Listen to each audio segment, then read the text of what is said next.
founder of Winning Wednesday, and today's guest is Raj Shankar.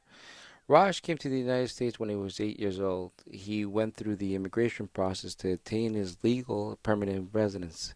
He later became a U.S. citizen. This actually drove him to become an immigration lawyer. Raj also graduated Magna Cum Laude from Touro Law Center in 2012 and was later admitted to the Nassau Bar Association in 2013. From 2014 to 2016, he served as the chair of the Immigration Committee of the Nassau Bar Association. And in 2019, he started working for Touro Law Center as an assistant director for academic development. He has also worked as an adjunct professor teaching immigration law, and he's maintained his practice on the side while working for Touro Law Center. And in 2021, he came back into full practice full time, and Raj has experience in all areas of immigrations of law, including but not limited to cancellation of removal, asylums, deportation defense. However, his main area of focus is employment-based immigration. He has handled both immigration and non-immigration employment basic cases. Hi Raj, welcome to Winning on Wednesday. No, thank you for having me. Yeah, I'm doing well. How about yourself? Very good. So tell me about I always like to start off the conversation about how you got started, and I always like to start asking about your folks, about your parents. Tell us a little bit about your parents, about what they did for a living, because this gives an idea of where you are now. So tell us about your parents, about what Yes, they did for a absolutely. living. Yeah, absolutely. My dad was actually an attorney in India, and the way he got started was when he became an attorney in India, he used to participate in the moot court competitions. Moot court competitions are, where you go, you have a moot case in front of you, you do your research, and you make your arguments. So he was actually part of the moot court competitions in India, and he represented the entire country of India when he came to Washington D.C. So that's how he got started, Wow. on his attorney journey. So in 1989, he actually won the whole India contest, and he was chosen one of two people chosen to represent India in Washington D.C. Wow. And when that's how he got started. It's an amazing story. And when he came in, people were so there were a lot of universities who were looking at them, trying to see, prospective people. So when he came in, the University of St. Louis actually was so impressed by him. They said that they would give him a scholarship if he was to come to US and do his LLM here. And this was after he was married and after I was born. So in 1991, when I was about six years old, he decided to come to St. Louis University. He did his LLM here. He got a scholarship. Even with the scholarship, he was working part time to make ends meet. And yeah, that's how he got started. He completed his LLM, and after he did that, he bought my mom and over here to the U.S. And I came here in 1994. I was 8 years old. And your mom, what did your mom do? So in India, she was a housewife. She used to live with my dad. Yep. Uh, but here, she's actually a paralegal for a firm. She does a lot of work, the back end work that you don't see, filling out the forms, the the nitty gritty of it all. She does help us with that. So it is a truly a family business. I was just about to say that. I was just like to say, wow, it is a truly family business that, your father's the attorney and your mom is they handle all the administrative work on the back end. That's truly amazing. And now that you're a lawyer. And tell me, Raj, when you were 7, what did you want to do? Did you want to grow up as a career? Do you always do you aspire to become like your father, or was it something else? Did you have an idea when you were like 7? I always joke because when I was 7, I actually I wanted to be an astronaut. Oh, wow. And unfortunately, I couldn't because it turned out that I'm colorblind. So that's one of the things you actually need to be part of the Air Force. At least from what I tried to apply and everything, they gave me a color blindness test, and it turned out that I am colorblind, so I wasn't able to pursue that career. I always joke that my father did not wanted me to pursue this career. He tried to persuade me from being an attorney. He wanted me to go into the teaching field. I had a very strong point in math. But I always wanted to follow in his footsteps. So that's how well, I didn't listen to his advice. Which kid listens to their parents' advice? Wow. And I'm fascinated by color blinding. Tell us a little bit about that. Are you able to see certain colors, or how are you able to see that? And has that been an advantage or disadvantage to you? How will you be able to cope with that? Yeah, I mean, it depends on the color blindness for me is not super bad. It is at certain points in the day. I have a really hard time during the dusk and dawn. Just the sunset and the sunlight really messes with my eye. At those points, I really have to be careful. But yeah, you need to have a perfect color vision in order to join the Air Force. So that, as I said, that's one of the reasons I was disqualified. But yeah, it hasn't interfered with my life too much, but I just have to be careful during dawn and dusk. Wow, it's interesting. And I know that nowadays they have these technology now, the special glasses that for colorblind people that they can actually see real color by these special glasses. It's the technology is amazing what's coming out in the future for correcting this and all that. I mean, I had a LASIK when I was in my 20s, so and now I see 20, I mean over 15, 10, was it 20 10 by 20 by 20? I see 15 by 20. I got like the eagle eyes. Uh, and tell us, did you have any role models when you were growing up, or like anybody that inspired you? I mean, my father was always the person who inspired me. As I said, even though he kind of pushed me away from becoming an attorney because I don't want that to sound bad. He kind of pushed me away because he knew that my strong point was in teaching and math. But he was my role model. As I said, his story is really inspiring. The way he came here, the way he worked himself, from the bones. Really, he worked himself up from the ground up. So when I heard his story, I wanted to follow in his footsteps. That's why I became an attorney, even though he told me to go into teaching. He's always been my role model. Wow. And all these achievements that your father's has done, tell us about your achievements. Any achievements that you have done in your point in your life that got you excited? I mean, one of the achievements is just to be helping people. I'll give you an example. What really made it worthwhile for me to become an attorney. We had a client who was from Portugal, and he went to, I can't even, lowball figure, maybe like 5 to 6 attorneys who pretty much told him nothing could be done on his case.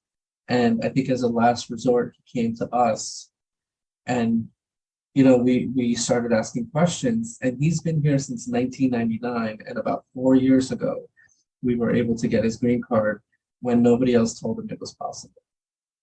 And not only him, his wife also got the green card. And the first thing he did when we had the green card, I called him. I said, I have the physical green card in my hand. They mailed it out to us. And he came in, he started crying. And he said, I haven't been to Portugal in like almost 20 years. And the first thing he did was go back, visit his family. And I think that was a good achievement for us because, as I said, we went to 5, 6 attorneys who told him it wasn't possible.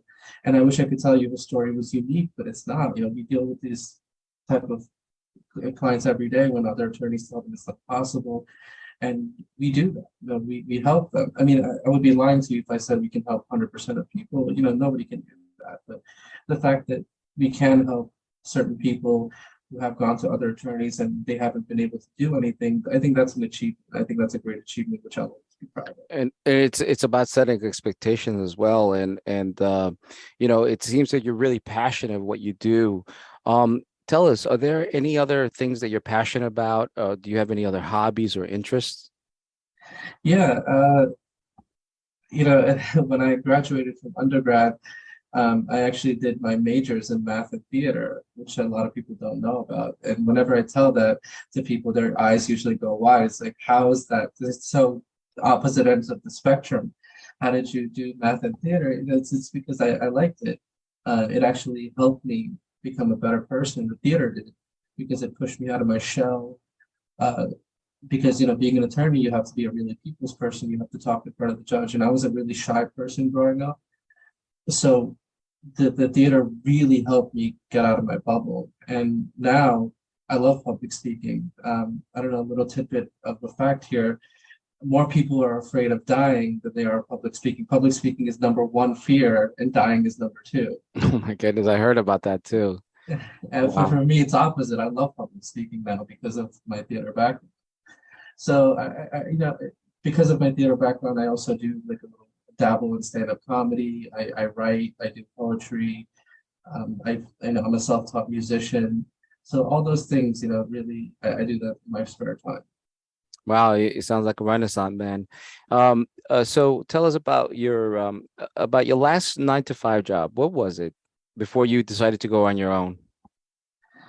Last 9 to 5 job was I did, even though my dad is an attorney, I did kind of venture out, try to get experience in other firms because I wanted to expand my horizons. Because yes, we do one type of immigration. I wanted to get experience in the other type of immigration, so I did work for other firms. So that was my last 9 to 5 job. I got it. And what decided to, I mean, made you decide to come back home and work for the family business? It gives me so much more freedom, to help people the way I want to help people. You know, it, when you're working for other law firms or when you're working for the corporate world, it's always about what they want. It's always about their expectations, meeting their standards, meeting their expectation. Retaining a certain number of clients, things like that. And I wasn't too happy with that because for me, it's not about the number. It's not about quantity. It's about quality. So when I have my freedom to tell people like, listen, I'm sorry, save your money, and I can't do anything for you. Um, that means a lot more to me than getting like 5 clients in a week because at least I'm honest. At least I can tell them there's nothing I can do. And a lot of people appreciate that. The perfect example is I recently I had a client. I told him, I'm sorry, nothing I can do. Save your money, and he was so happy with me being honest. He actually referred us three more people, and we were able to help them. Even though I wasn't able to help him, I was able to help his friends and family. And that means a lot to me than anything else. The ability to pick and choose who I can help and tell people honestly, like I can't do it. I'm sorry. Wow. Raj, it sounds like you're giving us some piece of valuable information. And speaking of valuable information, what piece of information you can give our listeners that you can share that can help them or that has helped you in your business to become a better business person that can help our listeners? Just being a better business person, it's just being about honesty. That's what my dad taught me. It's about talking to people like they're human beings. Many of these, that's one of the reasons I'm not a fan of like the corporate world, because when you go into these corporate settings, you become a number or you become a file number, and that's not who I am. It's about connecting with people. It's about talking to them, no matter who they are, no matter if they're, a computer technician or somebody else. It doesn't matter. You have to talk to them like they're a human being. You have to talk to them like they're a fellow human being. And that's the best advice I've gotten. And that's what was instilled to me, by my parents. And that's led me a long way. That's brought me a long, long way. Wow. And do you belong to any organizations or any part of organizations that you belong to that has helped your business grow? Be- I'm part of the bar association that every attorney is, but I'm also part of the culturally speaking, because I'm from India, uh, especially from Bangalore. We speak Kannada in Bangalore, so being part of that organization, of course, has also helped me because people trust, as you said, people like doing business with who they like, and people trust their own ethnicity. So, yeah, those organizations, being part of that ethnic group has helped me a lot. And tell us about because I know you're a part of WOW and you're part of the board and you're the legal counsel board of WOW. Tell us about some of the stories of WOW that has impacted you or some experience from WOW. No, WOW has been great. Just working with different people, just meeting a diverse group of people. One of the stories I have with Wow is, as you know, I also taught in a law school in Touro Law for a couple of years. I was the assistant director of academic support and academic development, where we taught for the bar exam. So I had interactions with bar students, people who are just ready to graduate, taking the bar and ready to pass. And I had many students who I told them networking is key, and I brought them into Wow. And I'm telling you, like the one student I brought in, she emailed me the next day after Wow. She's like, "This is the greatest thing I've ever experienced. The breakout rooms, everything is great." Even though, as she said, I was a little hesitant because it was virtual, but once she got started, she loved it. She loved every aspect of it. Even though it was virtual, she was able to connect with more people. And I guess that's the story of Wow, right? You connect with more people, and you connect with valuable people. Uh, and I wish I could tell you she was the only student, but she's not. I have many students who I tell them like networking is key, and when they come to Wow, they really like it. They really do, and it's a different type of networking, which I think people appreciate. Well, thank you for that, and and now tell us a little bit about your services. What do you offer? Tell us about your law firm and the history, real quick, and tell us about what types of services that you have to offer. So what we do is employment-based immigration. We say we're an immigration law firm. Yes, we do um, the deportation side of it, but a large majority of our cases is employment-based immigration. And the reason we do that is because not a lot of people understand how powerful employment immigration is. I could tell you a story after story about how we were able to help people. I'll give you one quick story where we met this person from Colombia, and he was saying he wanted to be in the U.S. He was ready to pay coyotes to help him cross the border. And after talking to him, first thing he said is obviously don't do that. You're risking your life and your family's life. But talking to him, we realized he had a business, and we were able to use that business to help him bring himself and his family over to the US. And when I told him about it, he said, "You know what? I talked to 5 different attorneys. Nobody knows about this stuff. Nobody knows about the employment-based immigration." So that's what we focus on. We focus on employment-based immigration is because, again, it's a powerful avenue which a lot of people don't do, or a lot of people don't know. And even professors, they have a hard time understanding this concept. And I'm thankful because, as I said, I work with my father who has been doing this for 30 years, and he is teaching me like the ropes of employment-based immigration, and that's what we're trying to spread the word. We're trying to spread the word that this is a powerful avenue. Yes, not a lot of people qualify. I'm sorry, a lot of people do qualify, but they just don't know about it. Once we start talking to people, we realize, oh, we can be very creative. And in some instances, we have been able to use employment-based immigration to get people out of immigration court. And that's where I think my experience comes in, and it's very unique because I'm able to connect the deportation side with the employment-based immigration.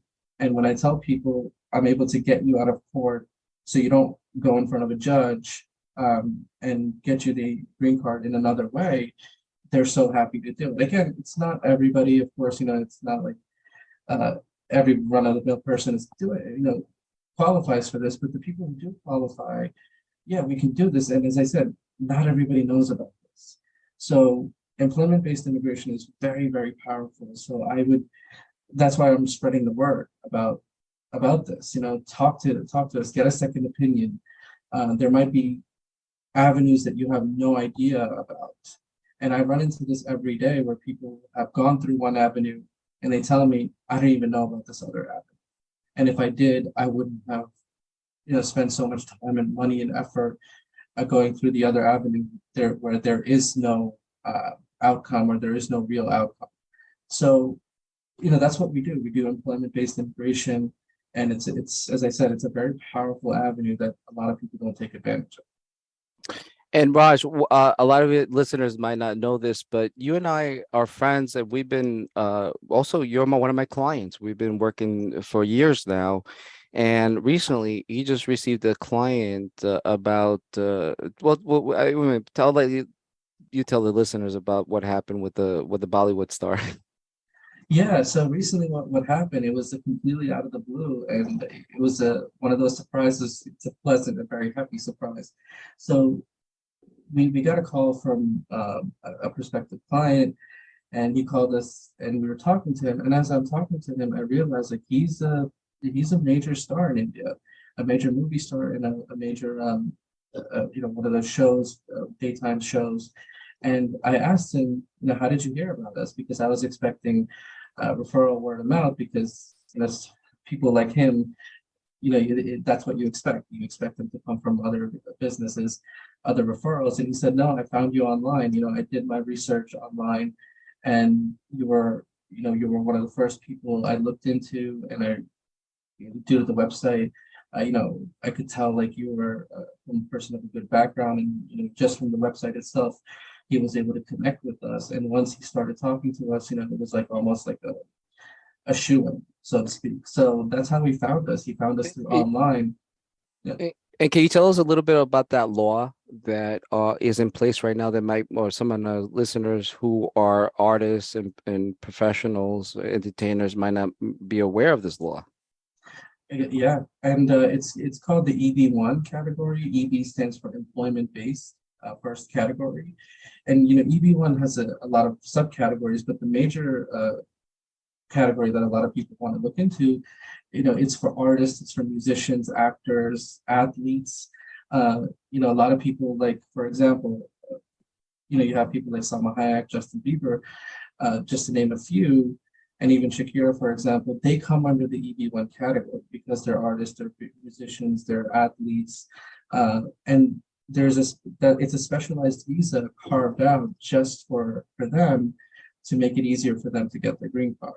So if you're an artist, if you're a musician, um, or an athlete, talk to us, or do your research, do the EB1 research, and you'll see it's a specialized visa just carved out just to help people I, in your category. I wasn't aware it was for athletes. I mean, there's so many athletes that come to the United States, and the fact that they could get a green card just because of they're an athlete or an entertainer, that's truly amazing. And just out of the listeners, I mean, what's the average cost about that?